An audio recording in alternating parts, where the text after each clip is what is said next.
Assalamualaikum. Bagaimana kabarnya? Jumpa lagi bersama saya, Lydia Kustiana, Sarjana Pendidikan. Pada video kali ini, saya akan membahas tentang jenis-jenis wacana. Selamat menyaksikan. Jenis wacana yang pertama adalah wacana berdasarkan bentuk. Menurut Mulyana tahun 2005, halaman 51 sampai dengan 55. Wacana terbagi menjadi dua, yakni wacana lisan dan wacana tulis. Wacana lisan sering disebut sebagai spoken discourse, yaitu wacana yang disampaikan secara lisan atau dalam bahasa verbal. Jenis wacana ini sering disebut sebagai tuturan atau speech. Contohnya adalah percakapan, pidato, ceramah, wawancara, dan diskusi. Wacana yang selanjutnya adalah wacana tulis atau written discourse. Wacana tulis adalah wacana yang disampaikan dalam bentuk tulisan. Contohnya artikel, laporan, novel, dan surat. Jenis wacana yang selanjutnya adalah wacana berdasarkan jumlah penuturnya, yakni terbagi menjadi tiga. Ada wacana monolog, ada wacana dialog, dan ada wacana polilog. Wacana monolog adalah wacana yang disampaikan oleh satu orang tanpa melibatkan orang lain. Contohnya pidato atau ceramah dan pembaca berita. Wacana yang selanjutnya adalah wacana dialog.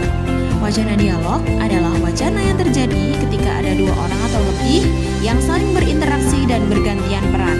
Contohnya, bermain peran atau lawakan. Dan selanjutnya adalah wacana polilog. Wacana polilog adalah wacana yang melibatkan lebih dari dua orang yang saling aktif berinteraksi. Contohnya, debat atau diskusi. Kemudian selanjutnya ada wacana berdasarkan sifat. Wacana berdasarkan sifat dibagi menjadi dua, yakni wacana fiksi dan wacana non-fiksi. Wacana fiksi merupakan wacana yang isi dan bentuknya dasarkan pada imajinasi.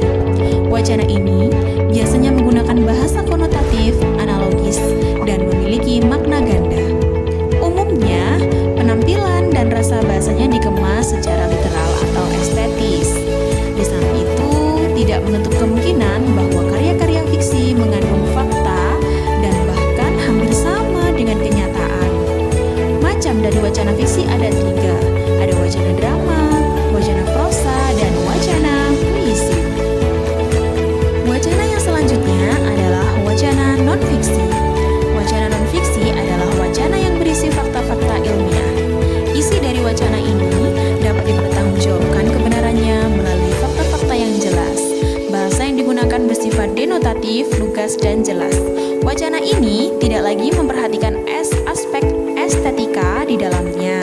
Contoh, wacana non-fiksi adalah laporan penelitian, skripsi, tesis, disertasi, dan lain sebagainya. Jenis wacana yang selanjutnya adalah wacana berdasarkan tujuan. Menurut Keraf, tahun 1995, halaman 7 sampai dengan 17. Wacana berdasarkan tujuannya terbagi menjadi 5, yakni wacana narasi, deskripsi, eksposisi, persuasi, dan argumentasi.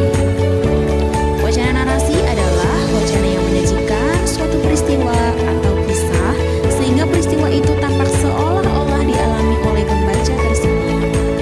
Narasi adalah jenis wacana yang berusaha menuturkan suatu kejadian atau serangkaian kejadian menurut Tarigan tahun 1986 halaman 29. Contoh dari wacana narasi adalah cerita pendek, novel, dan biografi. Kemudian selanjutnya adalah wacana deskripsi. Wacana deskripsi adalah wacana yang memberikan gambaran atau look deskripsi. Deskripsi adalah wacana yang berusaha melukiskan atau menggambarkan suatu secara verbalisan tentang suatu, entah itu orang, tempat, suasana, dan lain sebagainya, sehingga seolah ada di depan mata kepala pembaca dan seakan-akan pembaca melihat objek itu sendiri. Menurut Nurdiantoro, tahun 2010 halaman 22. Contoh dari wacana deskripsi adalah pemandangan dan suasana. Selanjutnya yakni wacana eksposisi. Wacana eksposisi adalah wacana yang berusaha menguraikan suatu objek sehingga memperluas pandangan atau wawasan pembaca. Wacana ini digunakan untuk memperjelas wujud dan hakikat suatu objek. Eksposisi adalah karangan yang bertujuan untuk memberitahukan, menerangkan, atau menjelaskan sesuatu. Menurut Keraf, tahun 1995 halaman 55. Contoh dari wacana eksposisi adalah artikel, esai, dan makalah. Wacana yang selanjutnya adalah wacana persuasi.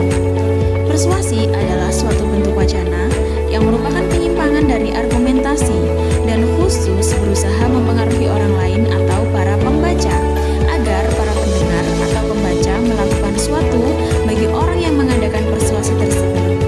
Walaupun yang dipersuasi sebenarnya tidak terlalu percaya pada apa yang dikatakan itu. Wacana persuasi lebih condong memanfaatkan aspek-aspek psikologis untuk mempengaruhi orang lain. Persuasi sendiri memiliki arti jenis wacana yang bertujuan untuk mempengaruhi sikap, keyakinan, atau tindakan pembaca dan pendengar. Menurut Seni, 1993, halaman 45. Contoh dari wacana persuasi adalah iklan, pidato, dan kampanye.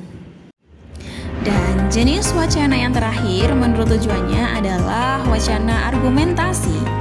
Wacana argumentasi adalah wacana yang berusaha membuktikan suatu kebenaran. Lebih jauh, sebuah argumentasi berusaha mempengaruhi serta mengubah sikap dan pendapat orang lain untuk menerima suatu kebenaran dengan mengajukan bukti objek-objek yang diargumentasikan. Argumentasi sendiri memiliki makna adalah bentuk wacana yang berusaha membuktikan kebenaran suatu pernyataan atau proposisi. Menurut Vinoza, tahun 2009, halaman 192. Contoh dari wacana argumentasi adalah editorial, surat pembaca, debat, proposal penelitian. Terima kasih sudah melihat tayangan video kali ini. Semoga bermanfaat untuk kita semua. Salam literasi dari Universitas PGRI Jombang. Bye-bye.